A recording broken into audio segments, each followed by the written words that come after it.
This man is described by some as one of the most important figures in countercultural art. But the chances are you've never heard of him. Most of his work no longer exists and was painted illegally in the first place. King Robbo is a wanted man and protects his identity for fear of arrest. He's a myth, he's a legend. It's like the outlaw Jesse James, like, does he live, is he dead, where is he? He's one of the pioneers of graffiti writing, a movement that champions freedom of expression and can be seen on street corners all over the world. I do class myself as an artist, but also I can be a vandal at times, you know, when I let that little monster out of the cage.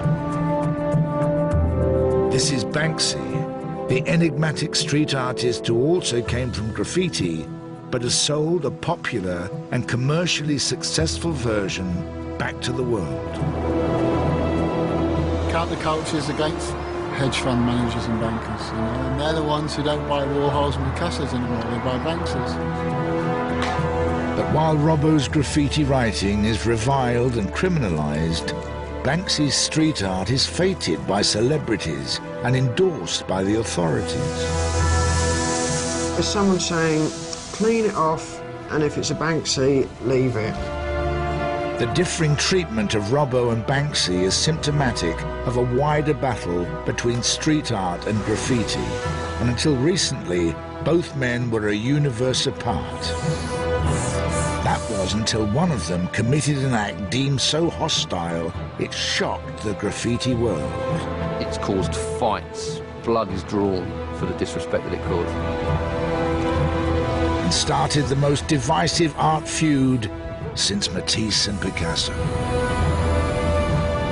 It is a graffiti war. He started it, and, you know, I'll carry on until I'm finished.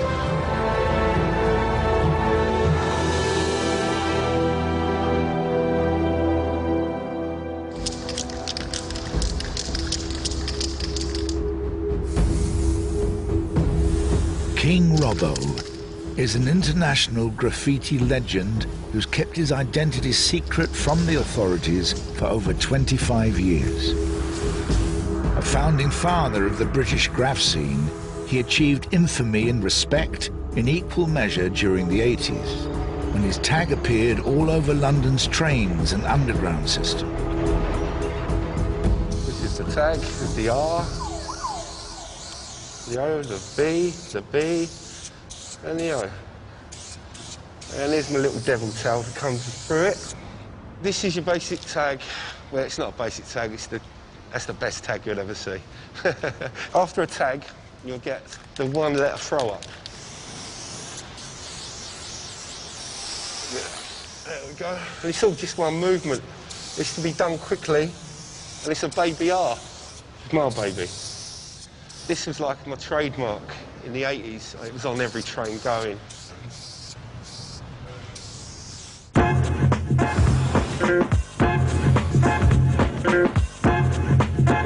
When graffiti first came across the Atlantic, it was seen as another unwanted social ill imported from America. Yo! Yeah. For the teenage Robbo from a tough London council estate, bombing the trains was the way to raise a big middle finger to authority, as well as an opportunity to get his art seen by as many people as possible. An art gallery on wheels. For a graffiti writer, that's the ultimate goal, is to do the trains. If you've got a piece running across London, you've got hundreds, thousands of people who are going to see it. I mean, a piece of artwork running live for everyone to see. And that's no more exciting than that, you know? You catch the last train to whatever yard you was going to. You check it all out, make sure there was no police creeping around or anything. Under the cover of darkness, usually very little light, you'd go to work doing your pieces. And you might do 20 or 30 trains. That's just bombing. And I was doing that for years. You live graffiti 24/7. Yo! Where you could get caught at any moment. You're living on the edge. It was about the adrenaline rush out of it. Better than drugs and drink, and that was my drugs and my drink. It was going out doing graffiti. Yo! Oh, yo!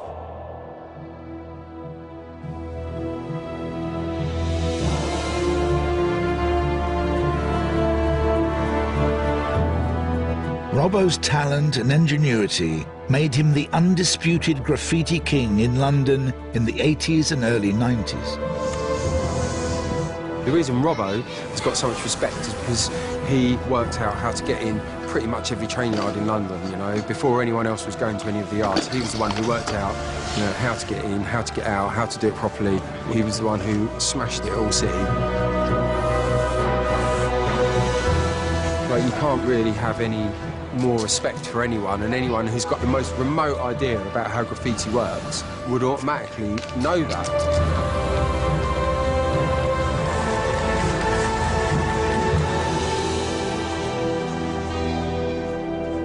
But at the height of his fame, Robbo retired from graffiti. You know, I painted all the trains in London. I got up all over London. I was all city. I'd been all over Europe painting trains, and I'd been to America and painted trains in New York. You know, I couldn't really take it much further. It was sort of time to sort of grow up and be responsible. I couldn't afford to get arrested and go to prison, because who's going to support my children when I'm in prison? I'm no good to them there, so that's when I'll give up. All of his work gradually vanished from the walls and trains of London, except for this piece. Painted in 1985, underneath the British Transport Police headquarters on a barely accessible spot of Regent's Canal, it stood largely untouched, becoming the oldest piece of graffiti in London and a testament to Robbo's legendary status. Even in retirement, Robbo was revered by new writers coming onto the scene. But then one night, he met a young artist from Bristol called Banksy. So I was at a place called the Dragon Bar down Old Street. I was introduced to a couple of guys, and they was like, well, it's such an honour to meet you and stuff. You know, they was paying respect. When I was introduced to Banksy, I went, oh yeah, I've heard of you, mate, how you doing? And he went, well, I've not heard of you. Whenever I met someone, whether I heard of them or not, I always said I did hear of them. I never put no one down. And he dismissed me as a nobody, a nothing. So with that, I slapped him. I went, what, you ain't heard of me? But you won't forget me now, will you? And with that, he picked up his glasses and he ran off.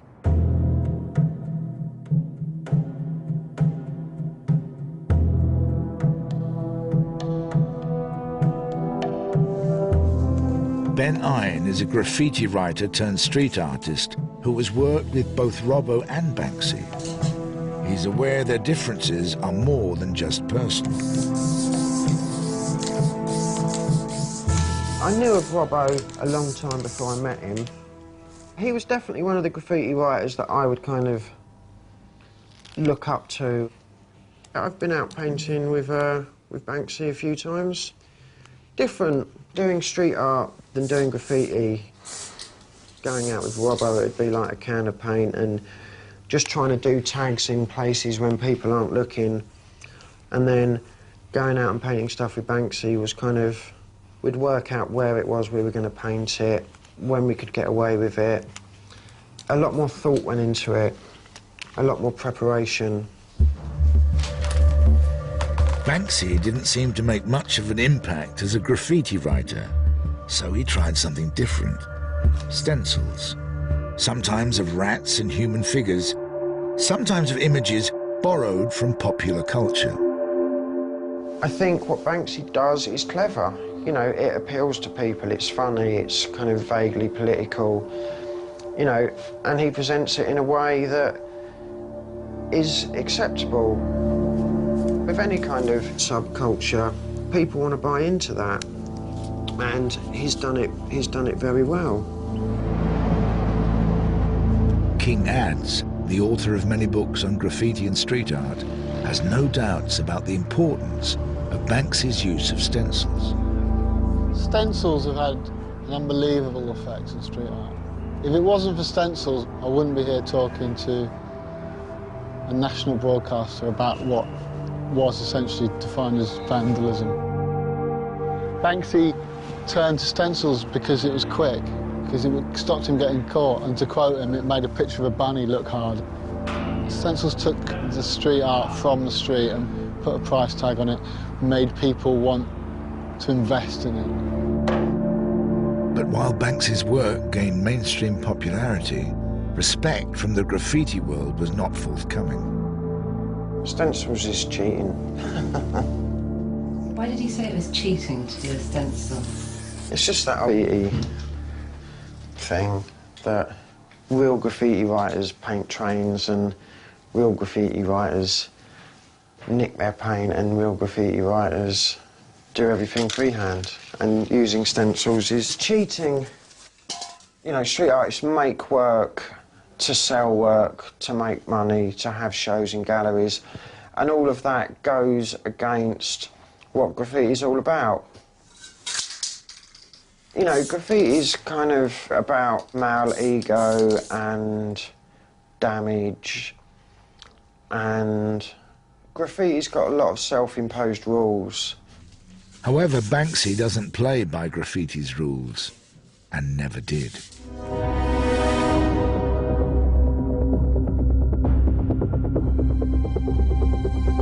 In this book, published in 2009, Robbo told the story of the Dragon Bar fight for the first time, some 10 years after it happened.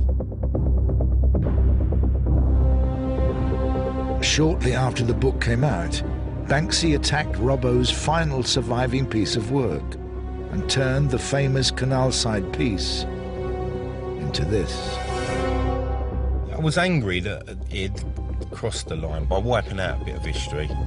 It took an iconic piece and used it to his own gains. That's a no-no. Banksy declined to be interviewed, but when asked to respond to Robbo's account, he said this.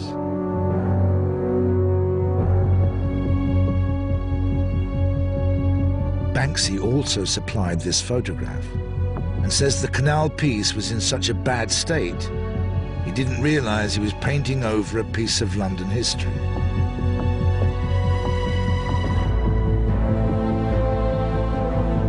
Whatever the truth, Banksy's act was considered sacrilegious by many in the graffiti world. And it brought King Robbo out of retirement. I'm checking out where all the cameras are because obviously I don't want to be caught on CCTV. You can end up in prison over this.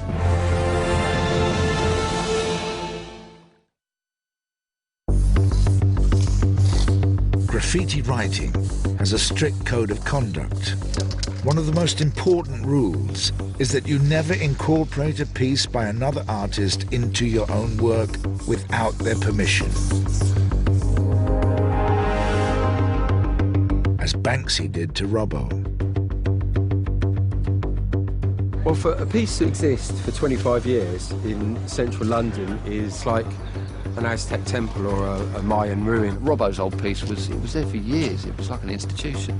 That was just downright wrong. That is a calculated diss. The thing about graffiti is that it's territorial. It's like a dog pissing on a lamppost, you know, it is. Robbo's piece has been up since the 80s, and Banksy came along and toyed with it. In the graffiti world, Banksy doesn't have the right to come and do that. With us graffiti writers, there is a code of conduct, and if you was going to go over someone, you'd totally get rid of that piece and produce something new there. You won't incorporate their piece into yours. If you do that, you're asking for trouble. Robbo was so incensed by Banksy's disregard for the rules of graffiti, he decided to fight fire with fire. This is where the artistic side of that argument developed. Within a week, I come back, I jumped on a lilo. It was Christmas Day morning, about 5 o'clock. I was drenched and freezing cold, and I converted his wallpaper paster into him putting up King Robbo.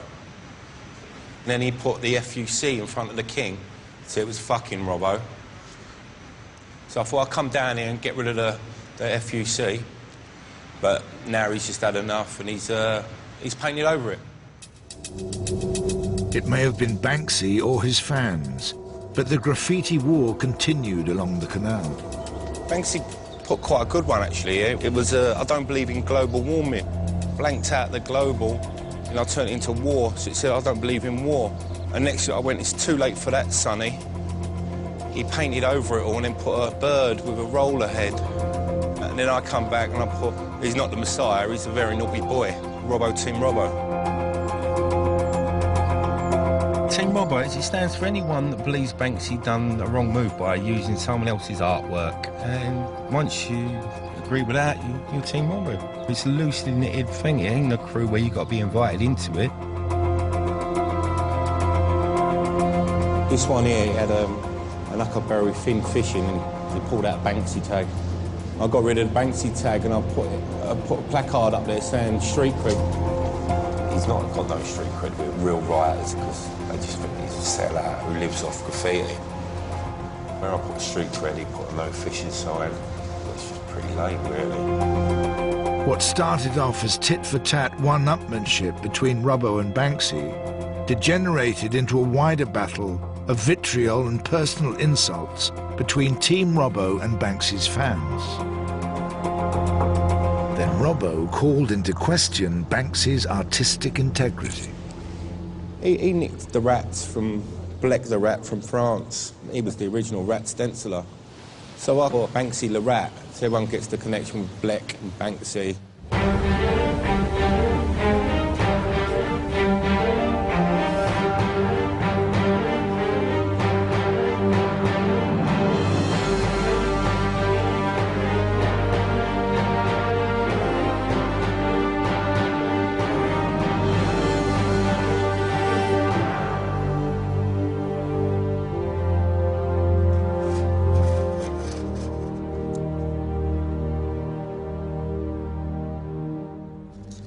And this is a stencil.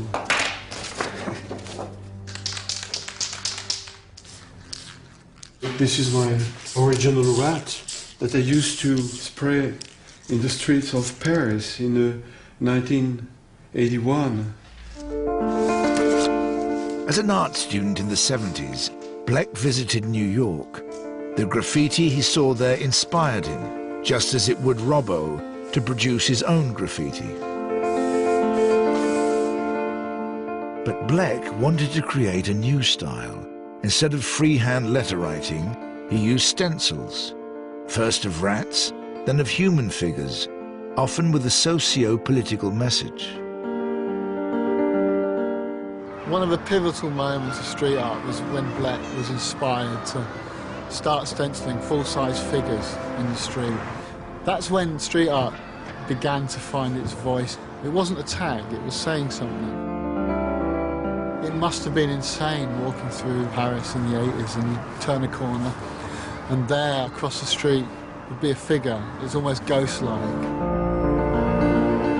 He didn't know what was going to happen. He didn't know that in 20, 25 years he was going to be hailed as the godfather of street art. He was just doing it.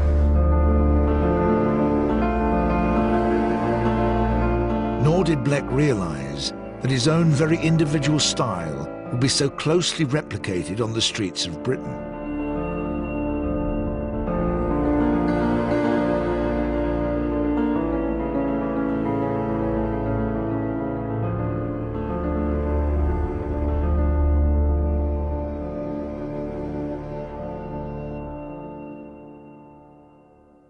I used to make a lot of soldier.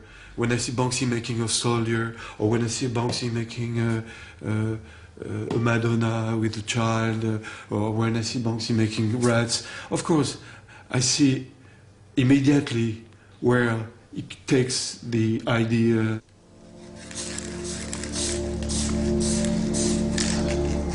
Banksy declined to comment on this, but in the past, he acknowledged his debt to Blek in a newspaper interview.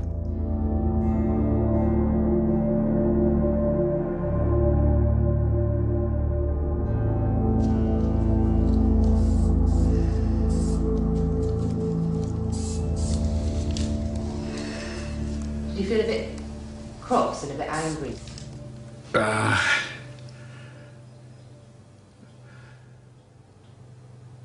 It's difficult to say, you know. A little bit, yes, of course, because when you're an artist and you use your own techniques, it's difficult to find a technique, a style, you know, in art. So when you have a style and you see that someone else is taking your style and reproduce it, you don't like that. I'm not sure about his integrity, you know. With the Banksy Robbo thing, as an artist, is that a very bad thing if you have a piece that's 25 years old? To have something paint over? Yeah. It's absolutely terrible. Maybe he has to show his face now and say, I'm Banksy, and show that kind of guy he is.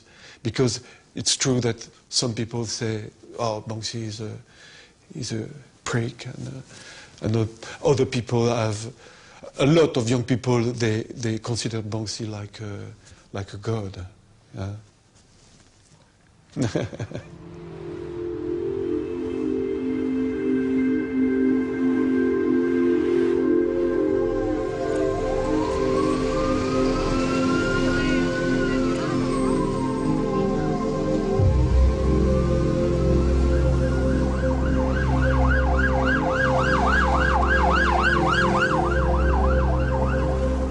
Robbo is en route to the canal, willing to risk his life and liberty to strike back at Banksy.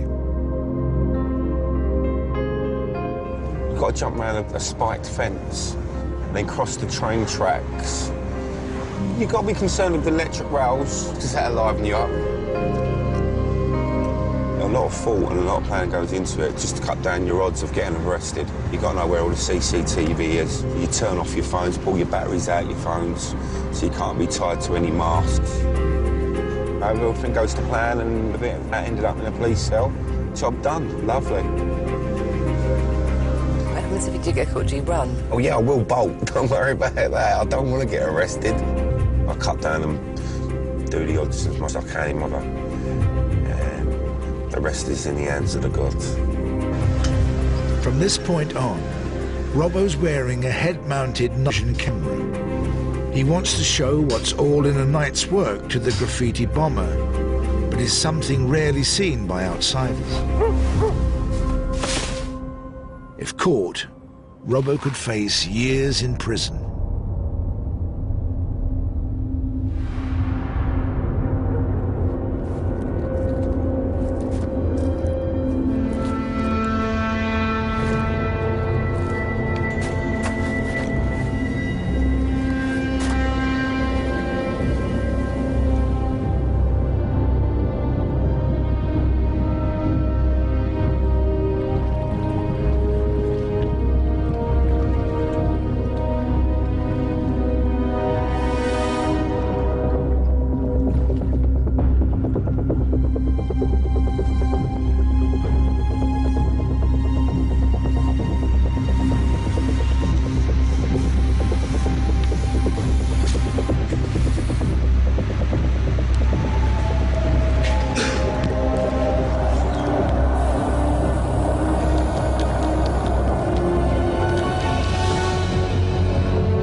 Love it. I love the excitement. I just got to let that little animal out the cage now and again for the juices to flow, do you know what I mean?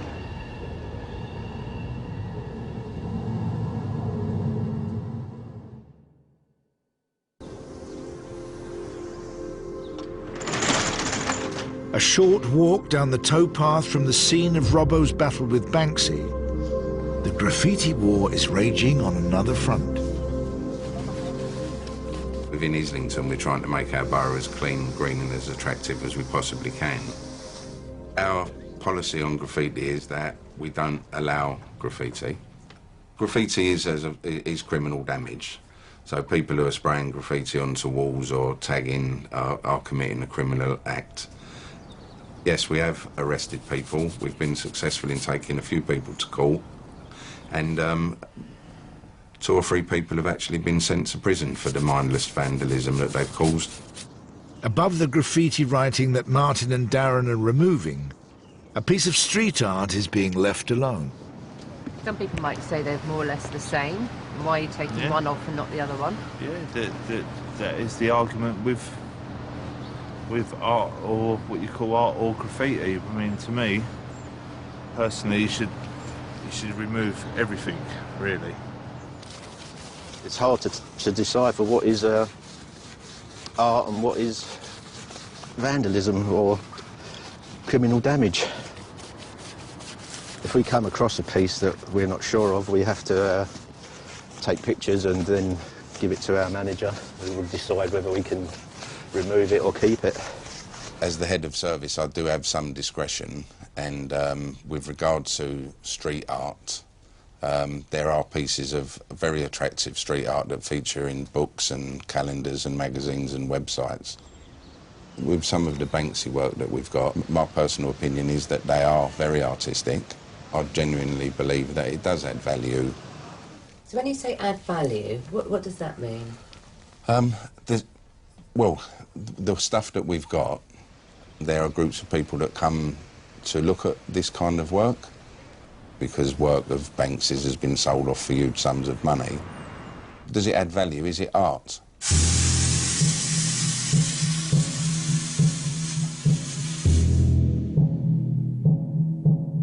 Graffiti writers see the approach by councils across the UK as double standards. Writers routinely attack Banksy pieces in the street, leaving the onlooker in no doubt as to which guerrilla artists they support in the graffiti war. It keeps Kenny's council very busy. I think with some of the Banksy pieces that we've had vandalised, we have occasionally gone round there and repaired them. So, for example, there was one where it was the museum attendant who had a mirror behind him, and somebody actually wrote something offensive on the mirror. We could have easily have just painted the mirror out with white paint or whatever colour paint it was, but then the piece wouldn't have made any sense. So what the guys carefully did was actually paint out the slogan or the rude word so that the piece was whole again. It's got to a stage where graffiti is still 100% outlawed and it's still illegal, unless you're Banksy, when it's celebrated and preserved.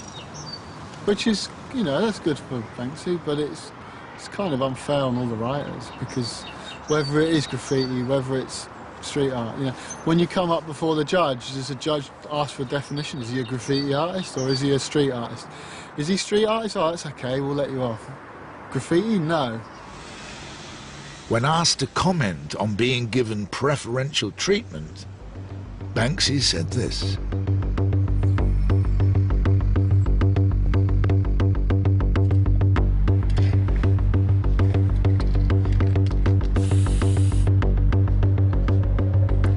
Robbo is preparing to attack another Banksy piece.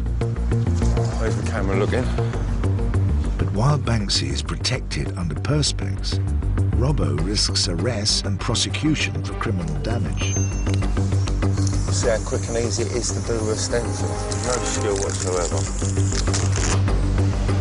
Someone seems to be stopping and looking. Fucking hell. It's looking off the bus at me. Right, mate? Yeah. Look, one sec. Let me finish doing this and I'll talk to you afterwards, all right? Because I've got to do this, yeah? Thanks.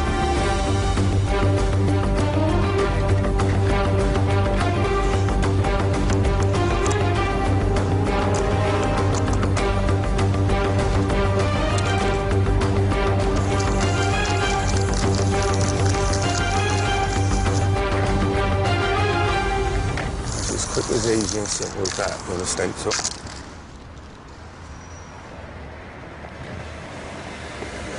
Yeah, look, my name's Robbo, yeah?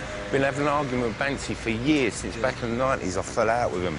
I slapped him, and then all of a sudden last year he went over one of my pieces. It was the oldest piece in London. So since then I've been going over all the...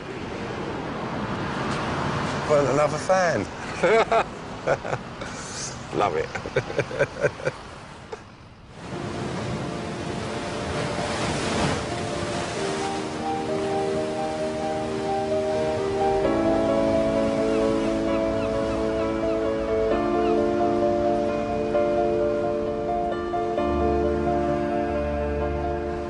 Why has it got perspex on it?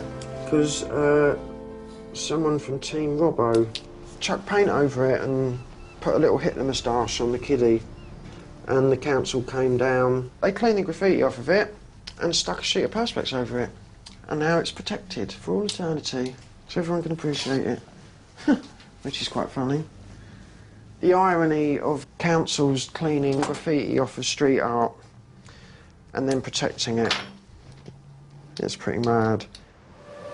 But it's gone beyond the realm of local politics. Barack Obama used street art to become president. David Cameron used street art to become his friend. Yeah, I got a painting in the White House. So do you know where it's hanging? Toilet. In this room of unwanted gifts, I don't know. I don't know. This is called 21st Century City, painted by Ben Ein and given to Barack Obama by David Cameron in 2010 on his first state visit to Washington. I thought it was quite interesting because I'd obviously been arrested a few times and I've got a criminal record. Before his international success as a street artist, Ben was an infamous graffiti writer. That was the thing that got me arrested loads and loads and loads. I used to run around everywhere tagging that. How many times did you get arrested? Quite a few, maybe as many as 20.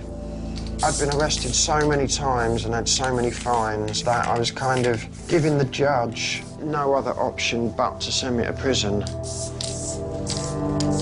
Faced with a bleak future, Ben changed his approach. Gone was the hard-to-decipher code aimed at fellow graffiti writers. Here was a new style. Bold, giant lettering painted onto walls and shop security shutters. As Ben's work gained kudos around the art scene in London's East End, so did his freedom to paint wherever and whenever he liked.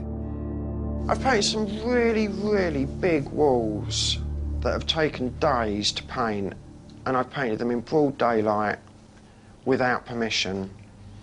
Because it was street art and not graffiti, I got away with doing it. What sort of response do you get now, then, from the police if you're out working? They come and talk to me. To think a few years ago they'd have chased us down the street and nicked us. The former graffiti vandal has even been invited to Downing Street for a personal audience with the Prime Minister. Mr. Cameron wanted to say thank you. We sat in the garden and had tea and biscuits and chatted about art and chatted about the state of the country, and it was funny. What biscuits did they serve you? Kit Kats. I'm massively privileged that I have the opportunity to live off of what I love doing. Yeah, it's amazing. A lot of graffiti writers are now beginning to understand that what they actually do is art. You know, they don't have to go to work and do a job that they hate. You know, they could get a studio, they could make their graffiti, they could have shows and they could sell it.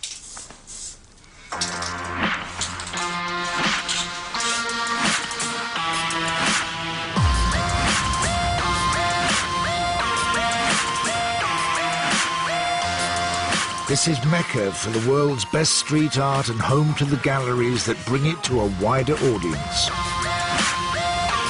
An audience Robbo is now keen to engage.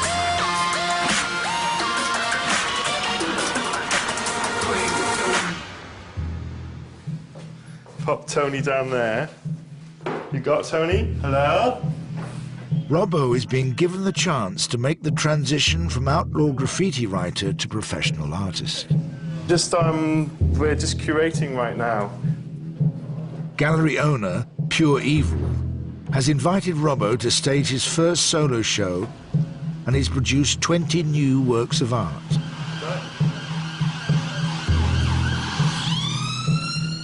Tomorrow, they go on sale to the public. Oh, they do look nice, huh? You make an entrance, don't you? Make a big entrance. This gallery helped to establish Banksy as a selling artist. The fact Robbo is now exhibiting here has not gone down well with the stenciler's hardcore supporters. Banksy's fans, they're talking about coming to the gallery and flinging paint over all the artwork. Do you think they will come down and fling paint? Not when I'm here, they won't. I'm putting my head on the block because everyone's expecting graffiti and that, but I'm showing people that I'm more than just a graffiti artist, you know? Yeah, how bad would that be, making money out of something you love doing? The future Robbo wants, where he makes a living from his art, depends on whether or not this show is a success. I'm on the eve, life-changing fucking experience, really. I never thought I'd ever do this. That art, when I was doing it, I never thought I'd see that in a gallery. I just want to see it on every train. And now look, it's hanging up. It's all about the art, baby. The art. I just hope everyone comes and has a good time, and, you know, with an open mind. Let me into their world. So that'd be nice.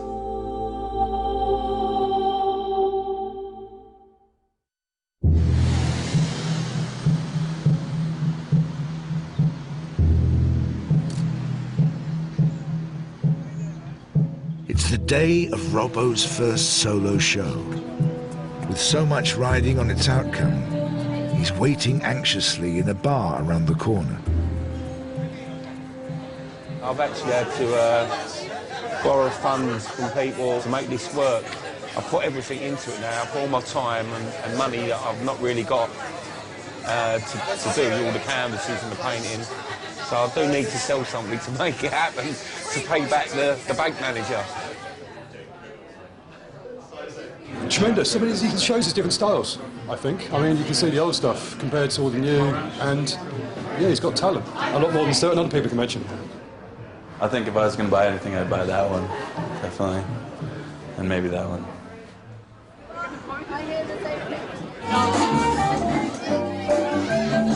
Hello? It's rammed. It's completely rammed. There's loads of people standing outside, lots of people standing upstairs, wandering around, looking at the art. I've got one guy who's reserved 2 pieces. No!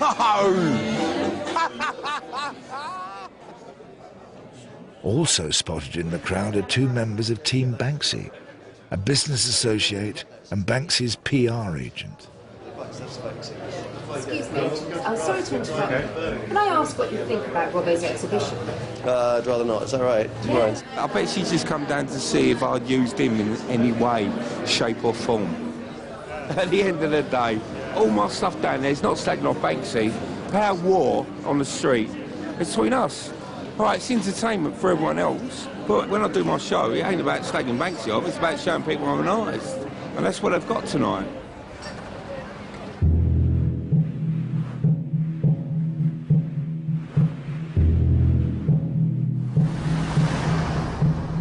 Following the success of his solo show, Robbo's ambition to work as a professional artist looks like becoming a reality. You know, I'm getting opportunities to do commissions all the time. I'm getting flown to Milan, Rome, Paris, like Berlin, this time New York. When you're an artist, you want people to see your stuff. And I used to use the tube system in London for that to happen. Now I'm doing galleries and I'm commissioned. A broader scope of people now know who I am because of Banksy, even though I don't think it was his intention. Because he went over my piece, it just gave me the kick up the arse I needed to get out there and do it, and I love it. Yeah, thanks, Mr. B.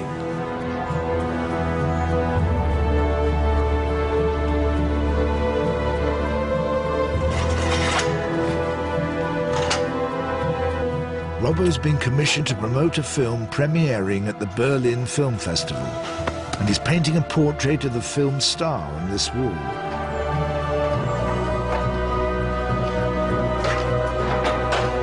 But even here, Robbo can't escape his arch nemesis. And it's right next door to Mr. B as well, so we'll see who's the best.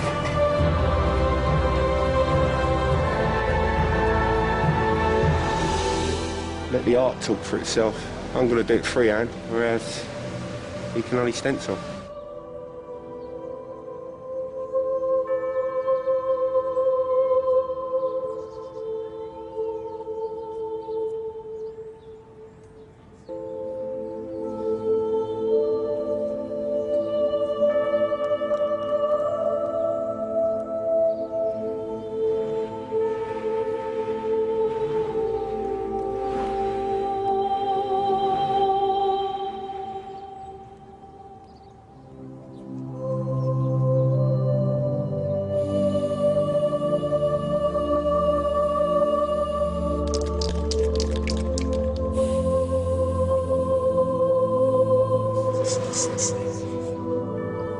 It's stunning.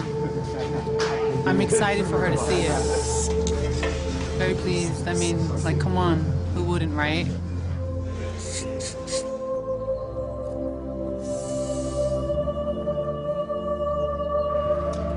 The film's director has brought actress Zoe Kravitz, whose face Robbo has carefully realized in spray paint, to the final unveiling.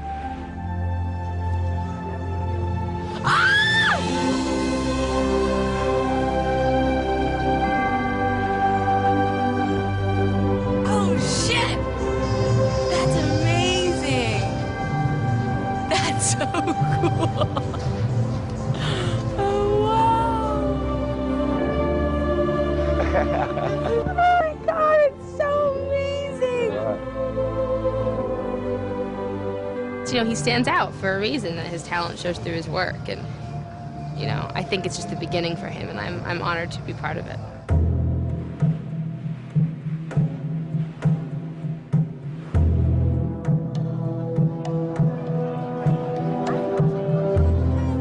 Tonight, Robbo is attending the film's premiere.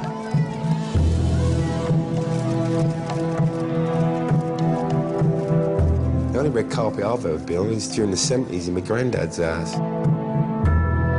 That's going to be a new experience.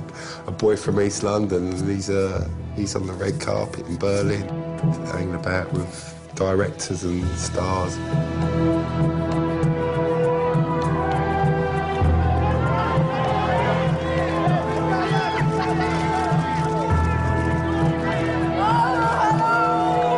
I'm in a really good place in the world. I'm really enjoying it. And I'm just looking forward to the future.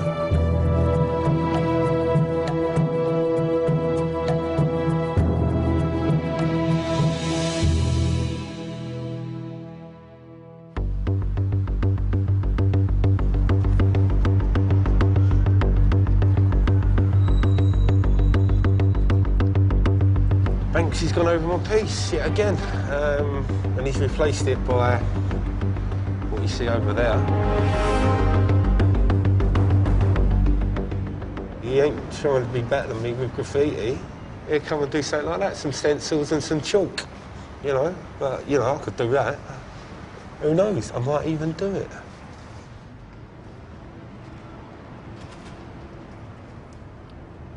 So is the war over?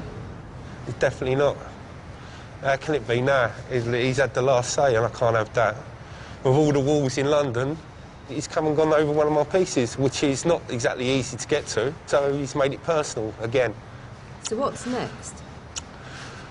I tell you what, why don't you come with me one night and I'll show you what's next.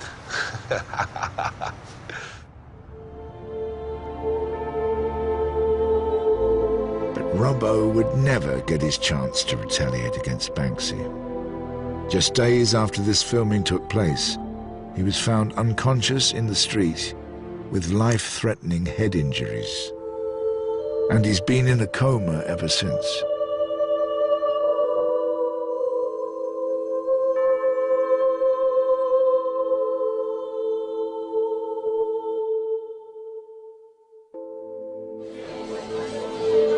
a Team Robbo exhibition goes ahead, giving friends and family the chance to celebrate the man whose career inspired a generation of graffiti writers and who poignantly was just about to get the respect he wanted as an artist.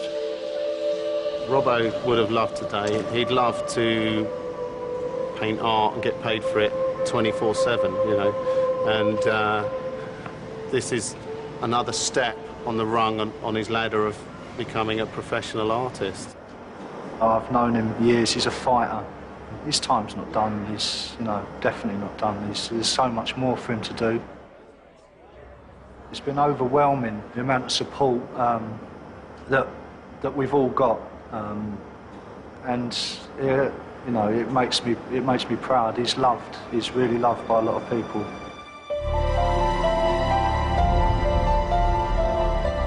Out on the streets, the graffiti community is showing support by paying tribute to its king. And the war between street artists, graffiti writers, and the authorities continues.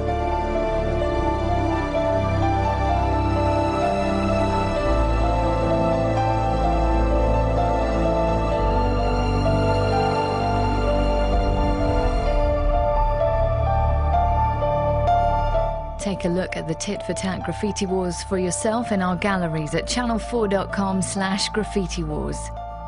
Coming up, how MCs can challenge your thoughts with their life of rhyme. Street Summer continues.